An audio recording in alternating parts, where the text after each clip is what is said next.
voici venue l'heure du bullshitomètre. Chaque jour, un expert de marché vient dégonfler une idée reçue. Effectivement, aujourd'hui, c'est Gilles Petit qui nous rejoint, journaliste patrimonial. Il est en train de s'installer en direct. On va parler d'investissement responsable. Bonjour Gilles, bienvenue. Le nouveau label ISR exclut les énergies fossiles et va donc enfin aider les épargnants français à protéger la planète. Vous n'êtes pas d'accord avec cette idée? Pour vous, c'est bullshit. Ouais, l'orage est petit par rapport à l'ampleur du bullshit, mais enfin bon... C'est un beau coup de tonnerre. Mais qu'est-ce que vous dites? On a un beau coup de tonnerre quand même. On a un beau coup de tonnerre et on a superbe label ISR, c'est ce que j'ai entendu partout. Justement, mais Gilles, vous démarrez trop tôt. Vous n'êtes pas d'accord avec cette idée que... Effectivement, ce nouveau label ISR qui a été annoncé la semaine dernière, ce nouveau label ISR qui exclut les énergies fossiles, va permettre de sauver la planète et surtout aider les épargnants à y voir plus clair. Pourquoi voulez-vous, c'est le cas de le dire, foudroyer cette idée? Écoutez, je veux la foudroyer tout simplement parce que je trouve qu'il y a un concert de louanges autour de ce nouveau label ISR qui est quand même assez prodigieux. C'est-à-dire que s'il avait suffi d'exclure Total pour avoir des fonds durables et sauver surtout la planète, je pense qu'on l'aurait fait depuis très longtemps. Et c'est un petit peu la grosse innovation de ce label-là. Donc ça, c'est mon premier point, c'est de dire, bon, effectivement, j'ai dit pique-pendre de l'ancien label, mais enfin, celui qui arrive, mis à part les bons de joie qu'il provoque, y compris chez les personnes bien intentionnées et que je respecte vraiment beaucoup, me pousse vraiment au scepticisme le plus profond et le plus noir, si vous voyez ce que je veux dire. Bon, donc vous êtes très très noir effectivement face à ce nouveau label vert, nouveau label ISR, nouveau label d'État. Quel est son rôle ? À quoi sert-il? Pourquoi exclure les énergies fossiles? Et vous allez nous dire pourquoi vous n'êtes toujours pas convaincu et vers quoi il faudrait aller dans l'idéal. C'est une très très bonne question. Écoutez, la patronne du label ISR, Madame Papalardo, s'est exprimée mardi matin devant un parterre de professionnels pour dire une chose: attention à ne pas survendre ce label. Donc déjà, ça vous donne un petit peu le ton de la réforme et de la refonte. Et puis attention, c'est pas un label vert. Donc à quoi il va servir? Ça va servir de point de repère, je cite toujours Madame Papalardo, ça sera un point de repère et rien d'autre. Voilà. Julie, vous interrogez. Mais sauf que cette nouvelle mouture, elle donne au moins une direction. C'est déjà bien pour les investisseurs qui sont en manque de repères. Non, mais c'est très très bien. C'est vrai que moi, quand je suis sur la route et que je vois un panneau impasse, je suis super content qu'on m'indique qu'il y a une impasse, effectivement. Donc là, les investisseurs ont effectivement une direction. Je suis pas certain que ça soit forcément la meilleure direction, parce que je rappelle quand même une chose, c'est que 5% déjà des Français, il y a une étude de l'AMF qui est parue récemment, savent réellement ce que c'est que l'ISR. Et 71% des Français n'ont jamais entendu parler du label ISR. Donc tout ça pour vous dire qu'effectivement, ça va être un point de repère, ça va être un phare dans la nuit. La nuit est très noire, je vous l'avoue. Enfin, vous le voyez vous-même avec le réchauffement climatique et les tempêtes qui se déclenchent un tout petit peu partout, rien que la pluie dehors en ce moment. Ouais, enfin, quand il pleut, c'est normal. Oui, c'est normal. Bien sûr. Non, oui. Quand il y a des inondations, c'est normal aussi. Tout est normal. Tout va très bien dans le meilleur des mondes. Non, mais pas du tout. Ce label ISR est fantastique. À Paris, bref, on va pas faire de débat là-dessus.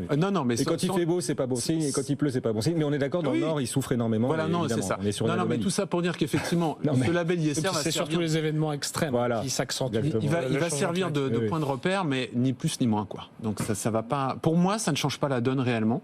Ouais. Et il y a des carences, il y a de la latence en fait. Alors voilà, ça c'est le deuxième point, c'est-à-dire que donc ce label ISR qui donc exclut Total et les énergies fossiles. Donc en fait, c'est un label qui reprend les principes de la gestion éthique lancé en 1983.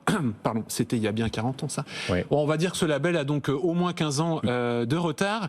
Ce label sera donc, il n'est pas encore fixé, c'est-à-dire qu'il y a encore des discussions à Bercy pour savoir exactement où est-ce qu'on met le cran. Enfin bon, c'est assez compliqué, donc on n'est même pas certain d'avoir un label qui fonctionne très très bien. Sera mis en application le 1er mars. Mais seulement pour les nouveaux fonds qui voudraient se faire labelliser. C'est-à-dire que tous les autres fonds qui ont leur petit tampon label, ils ont droit à une rallonge d'1 an jusqu'en décembre 2024. Donc on se prend, je vous parlais de 15 ans, on a 16 ans dans la vue.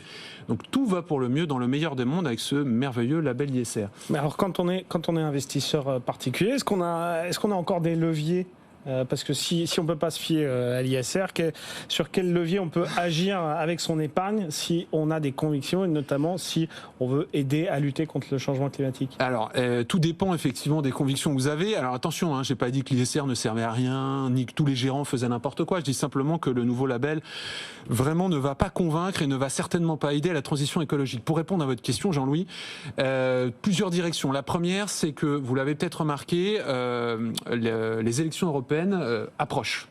Donc l'Europe est en train maintenant de se mettre plus ou moins à l'arrêt. Donc tout ce qui est décision importante en termes de Green Deal, changement et puis de financement de la transition écologique, ça va se mettre en off. Il faut absolument aller voter à ces élections européennes où personne ne va voter généralement. Il doit y avoir que moi et puis quelques papis dans mon arrondissement. Donc on est tous très contents et on se boit un café à la sortie. Mais il faut, si vraiment vous êtes convaincu par cette démarche-là, que vous avez envie d'éviter un scénario un peu à l'américaine, c'est-à-dire où l'ISR et l'ESG est attaqué devant certains tribunaux par des États qui sont républicains, je vous engage à aller voter. Deuxième solution, et je ne change pas depuis que je viens ici, sur ce plateau, je défends ce label corps et âme, le label Greenfin, qui permet vraiment de financer la transition écologique, qui est un label qui est exigeant, mais si vous pensez que la transition écologique c'est important, allez vers le label Greenfin. On précise que ce label exclut le nucléaire. Donc, oui, mais si vous pensez que le nucléaire n'aide pas à lutter contre la carbonation du monde, vous investissez via le label Greenfin. Oui, mais ce label exclut le nucléaire. Guillaume, à chaque fois vous me faites le coup, à chaque fois que je viens sur cette antenne, je vais encore vous répondre la même chose. Quelle est la part du nucléaire dans les actions cotées? C'est peanuts. Donc ça va rien changer du tout. Non, mais il y a juste ce paradoxe, c'est que l'État mise de plus en plus pour l'avenir sur le nucléaire, et en même temps, le label Greenfin qui exclut le nucléaire est un label d'État. Donc c'est assez paradoxal de voir l'État proposer un label certifiant que vous n'investirez pas dans le nucléaire, sachant que l'État mise lui sur le nucléaire. Non, mais c'est vrai. Mais bon, après le nucléaire côté, c'est peanuts. Donc on est vraiment, c'est un détail. Et dernier élément, si vous êtes un investisseur très engagé, nous sommes en pleine semaine de la finance solidaire. Et la finance solidaire, elle a 40 ans, figurez-vous. Elle n'a pas le label ISR de 2016. Vous voyez, le label d'État. Elle a 40 ans, cette finance solidaire. La finance solidaire, aujourd'hui, c'est 26 milliards seulement. 26 milliards. Les fonds labellisés ISR, c'est 780 milliards. Cherchez l'erreur. Si vous êtes convaincu, financez, participez à la finance solidaire. Ça permet de créer des emplois. Ça permet aussi de participer, dans une certaine mesure, à la transition écologique. Ça peut vraiment être quelque chose qui est déterminant dès lors qu'on est un investisseur engagé. Gilles Petit, journaliste patrimonial, spécialiste de ces questions socialement responsables. Merci Gilles d'être passé nous voir. Avec plaisir. Le tout nouveau label ISR a encore du chemin à faire, mais les discussions se poursuivent. Il n'entre pas en vigueur avant le mois de mars. Absolument. Et on n'est pas encore au bout. Il sera pour le mois de décembre pour tous les fonds qui sont déjà labellisés, mais j'invite tous les investisseurs à faire très attention. Et ce bullshitomètre sera à suivre en replay sur notre site BFM Bourse.